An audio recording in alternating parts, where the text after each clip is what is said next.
Hello to everyone on TVBS. We are actually very proud to have Andrew, CEO and founder of Palmer Lucky with us on set today in Taiwan. Say hi to the camera for us. Hi, everybody. Thank you for having me. Thank you. So to begin with, could you share about your trip to Taiwan this time? No, it's been great. I mean, we've been here mostly for our work with the military, but also meeting with a lot of suppliers that we already work with, meeting with some new suppliers as well. Andrew has increased our work with Taiwanese suppliers by about 15 times over the last 2 years. So we have a lot of components that are made in Taiwan. We have a lot of assemblies that are being produced here as well. So I've got a lot of friends to say hi to. How much opportunities do you think it's in Taiwan for Andrew? Well, I think there's a lot of opportunities. One, on the side of working, obviously, with the military, but also Taiwan is one of the most technologically advanced countries in the world. It's one that's deeply aligned with U.S. Policy interests. It's one that's deeply aligned with our technology interests. The United States economy wouldn't work without Taiwan. And so I think the areas of collaboration are kind of endless, from semiconductors to sensors to optics to precision metallics.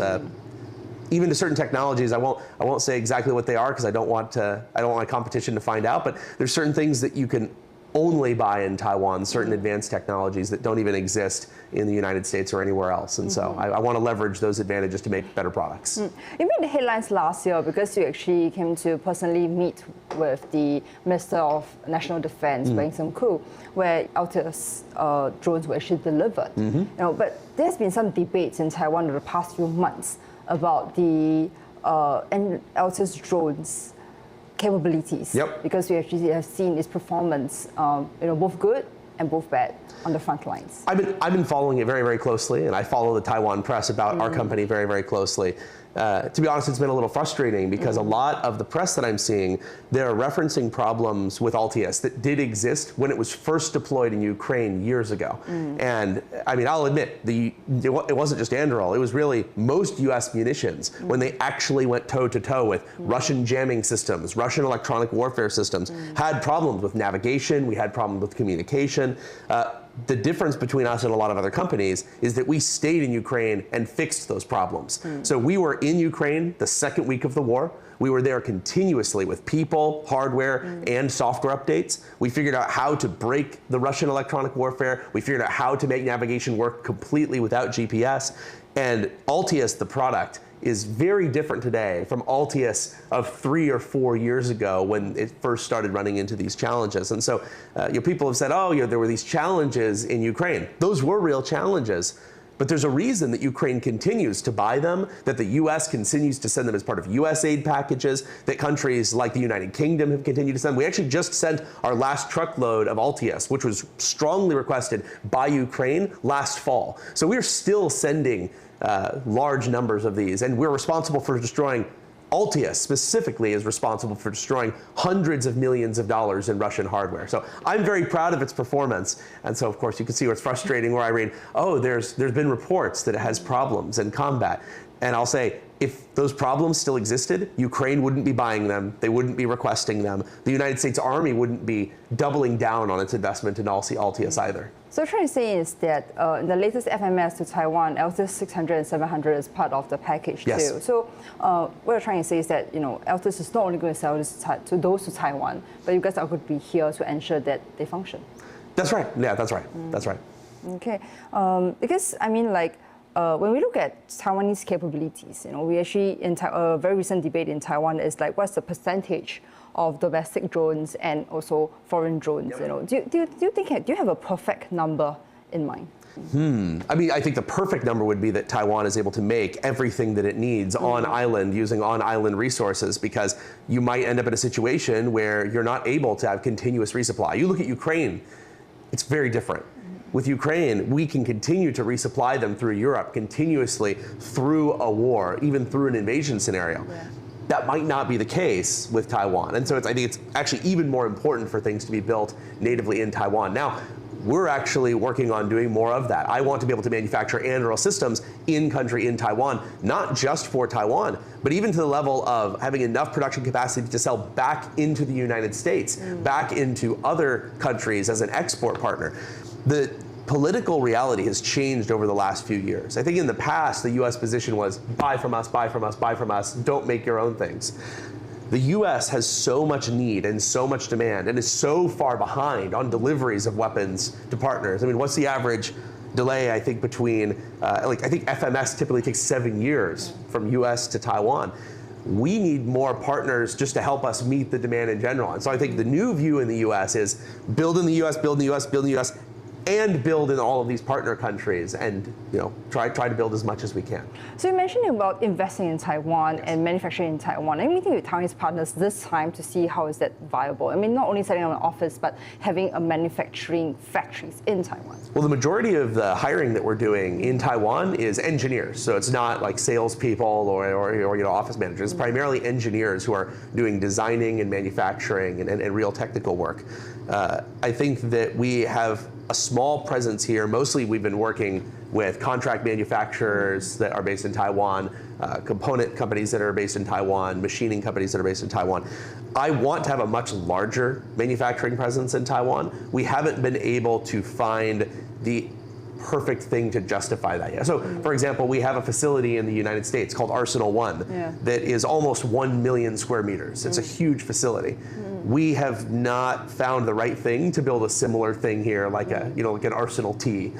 We've not gotten quite there yet, but I'm feeling very optimistic about it, and it's something I would love to do. Would be integrate Anduril with Taiwan native production capacity and make enough of all of these drones, not just for Taiwan, but also for export. What would be the perfect incentive for you to do that in Taiwan?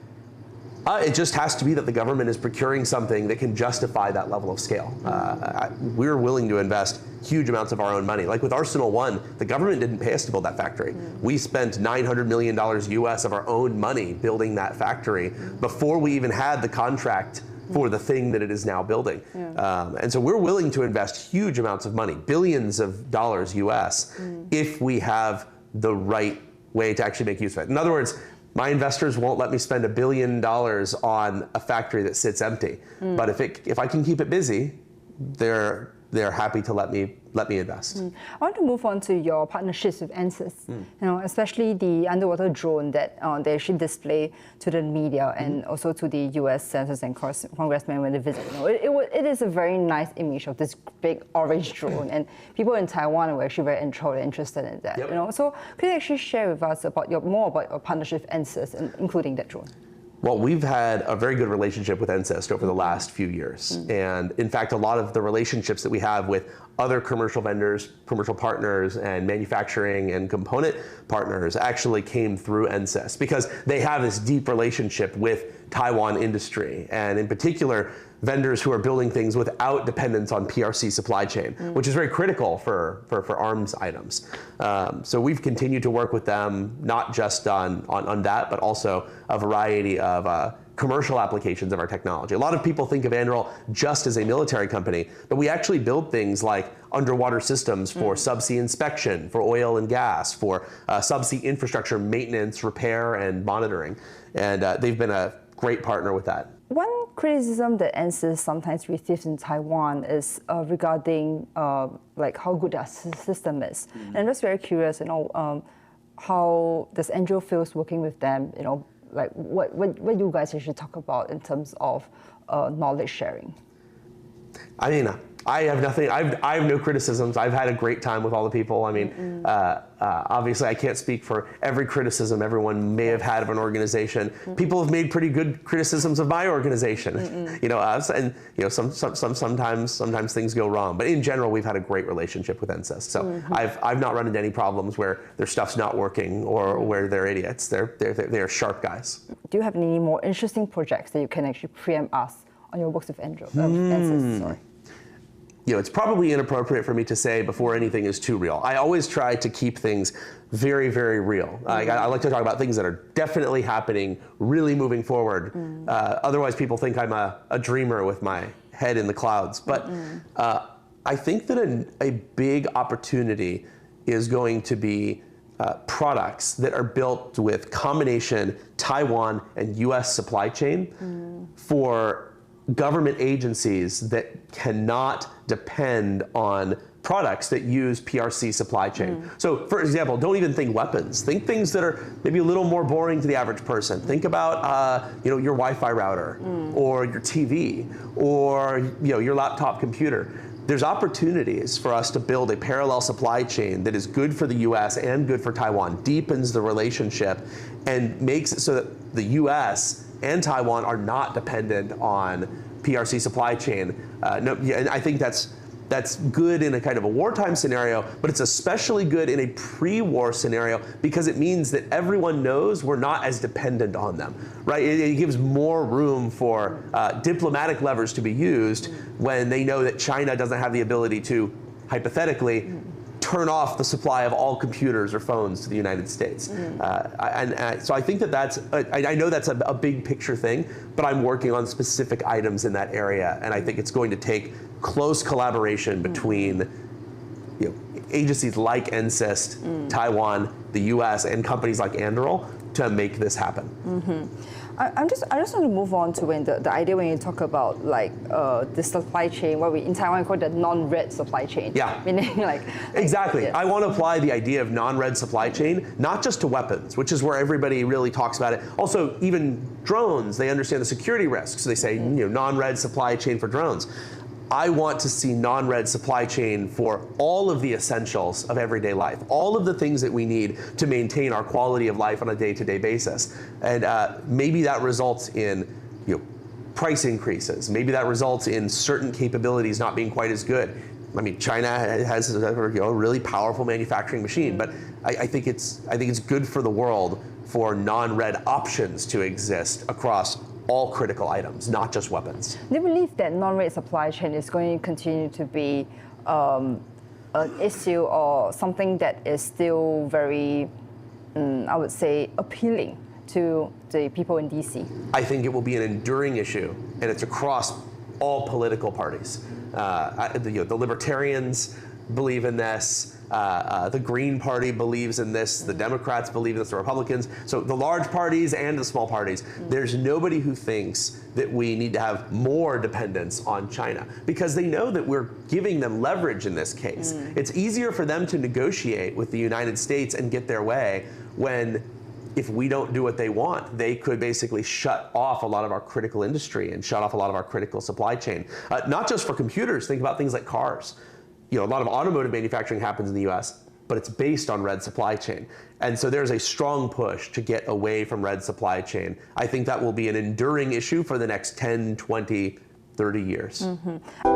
想看最完整的新闻内容，记得下载 TVBS 新闻网 APP。